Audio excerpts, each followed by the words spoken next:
pride chabva chapindirwa nemasowe hazvina kumira zvakanaka mhuri yezimbabwe iko zvinezvi paita nyaya chiprofita chiri kubuda panapa chiri kutenderera zvisingaite pamasocial medias chiprofita chekunzi vp chiwenga nachamisa ndo vari kuzoita mapresident. Nyaya iyoyo yaswera ichinetsa saka ini ndabva ndaona kuti inenge itori serious nyaya regedzai ndiuyewo panapa ndionesane nemi because yakangokandwawo nemumwe munhu vanhu vemasowe vari kutaura kuti eprofes iyoyika zvekunzi President Chiwenga was brought back from the dead by the will of God so that him and Nelson Chamisa could save Zimbabweans from the bondage being subjected to them by ED Mnangagwa. It says ED derives his power from Satan. Ndo mashoko ari kubuda achitaurwa ari kunzi ari kubva nekumasowe. Muri yeZimbabwe zvinoitika zvakawandisa ende munozviziva kuti isusu tikaona nyaya idzi tinobva tatanga kutoswinywa totoya tototaura because zvinonzi vamwe vakaudzwa hondo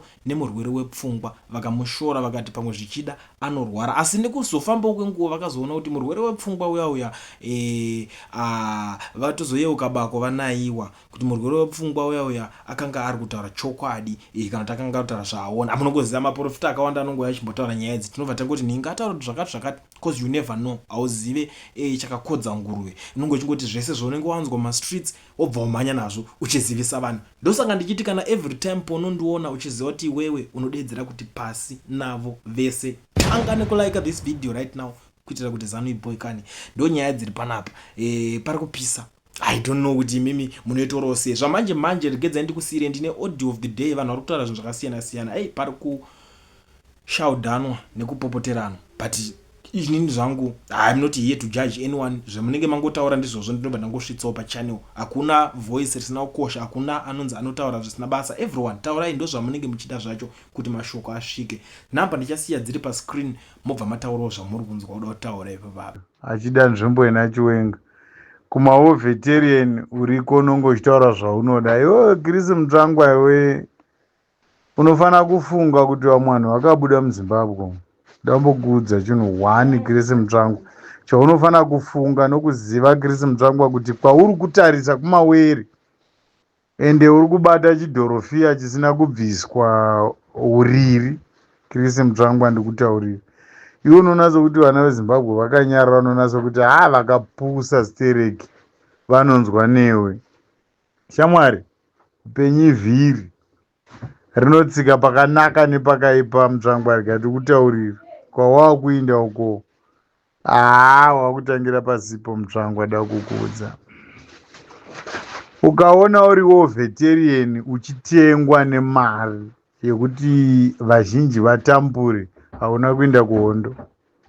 Kana uri munhu akaenda kuhondo ukarwira rusununguko iye zvino education health yevanhu muZimbabwe yasvika pakaipisisa hautengwi nemari neZANU-PF.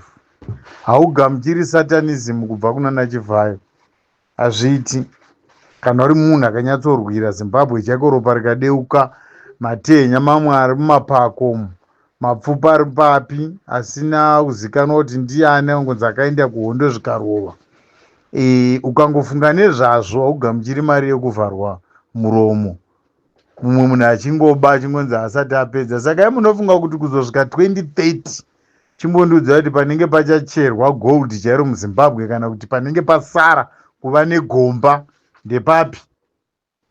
Chasara kungotaura kuti pane parirenyatwa paya pane gold inofanira kubviswa parirenyatwa ndo changosara muZimbabwe. Pamwe pasara ndepapi? Mumbonyatsonditauriremi pasara ndepapi? Inini kana ari seuyo musoro bhangu iwo wetsinga dzakangoti tare uyo senyama yemuswe wemwombe nditeedzeri zvebenzi rakaita serero. Munhu asina direction asina future. Kune vana vari kudzidzira pasi pemuti izvozvi mvura dzichinaya vana havaendi kuchikoro. Uri zisaga remunhu. Fanika iwewe muchinda iwe wekuSunningdale unozviti Murakashi iwe unogara kuSunningdale wakufarisa homeboy paSunningdale papo wakufarisa. Manje unoenda kumbudzi wakufarisa zvisingamboiti. Saka totongoti tigare takuudzai kuti zveurakashi zvinopera. Mnangagwa zveupurezidendi zvinopera. Tatina naSeseseko Mubhutu vakafira kupi vachitizei iye wacho wakabvisa nekuu uripi? Ndozvo zvaunofanira kurangarira izvozvo. Mutsvangwa iwewe, mafiro ako ari padhuze dhuze senhunzi. Unofunga kuti maurayirwo akaitwa naperenzi shiri aya vakamubatsiridza kuti pave nekuu adzoke muzimbabwe, akagona kuvauraya, kuvaisira muchetura, ndokuzoti iwo zvako mutsvangu hurewo remunhu zvako. Kulandi TV zvakamira sei? Ndoda kupindura hangu mukuru ava vari kuzviti tsvina yemheni ava. I'm not a ZANU-PF member. I'm a Zimbabwean citizen. Hatisi kuzoteerera tsvina yemheni. Tiri kuteerera vanhu vari kutaura zvinhu zvinonzwisisika. Kana chabvondoka muZimbabwe, we will unite as citizens of Zimbabwe. Kubvisa vanhu vasingafaniri kunge vari pachigaro. Chamisa haana chaanotaura because of some reasons dzavasingazivi vanozviti vana tsvina yemheni ava. I think it's a very good thing for maZimbabweans kuti kana tichikwanisa kubvisa umwe president tichiisa umwe, zvinhu zvakakosha. Chero kukauya mumwe anouyawo nenhema dzake dzaanouya nadzo, tombodziteerera. Kana zvaramba tomuvha tichingodaro. I think zvinogona kutibatsira than kuti tirambe takati hai hatibudi because of maZANU-PF ari kuita izvoga.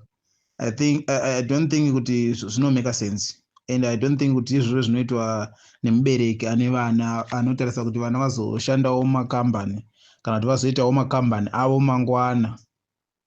It looks like vari kuzviti tsvina yemheni ava vana pfungwa dzakati tsvikiti, because ava vane pfungwa dzakati tsvikiti vangadai vachiri vari busy kusapotana navamwe vanhu semasapoterano atakangoita 2017, samasapoterano akaita vana comrade Gesa vari kutaura ava kusvika vahwina rusu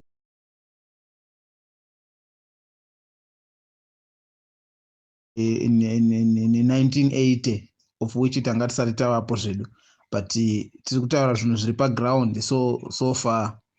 Zvinhu zviri paground so far zvinoti maZimbabwe ngatibatani tigone kubvisa Mnangagwa, because we don't know kuti what is the plan yamaOVET, sezvo achiti iwo aine plan yekuisa nyika mumaoko akanaka. So ngatibatsiranei tese maZimbabwe kubvisa nyika mumaoko akashata chiisa mumaoko akanaka. Tisateerera vanhu vanozviti maopposition vachiuya vane plan yekudisturb this program. Vamwe vacho vatori ma 2030 vision people vari kuuya vachizvita maopposition party. So this statement iri kutaurwa naComrade ava iri kundiudza kuti this man is a ZANU-PF member abva kudivi kwaMnangagwako. Ari kuda kuita kunge ari under Chamisa. Chamisa is not going to say anything about this program because of some reasons, some sense reason dzatinoziva isusu, dzinozikanwa naye Chamisa, dzinozikanwa naVP Chiwenga, dzinozikanwa namaOVETarian ari kuda kugura rusununguko gwechitu, because 2017 hakuna kuitika rusununguko. Toda kusunungura nyika, including in this way. We know what are we doing. Handitika inini ndotosapota Chamisa zvokuinda Kachana, but in this situation we need to use our brain. Okay, thank you very much.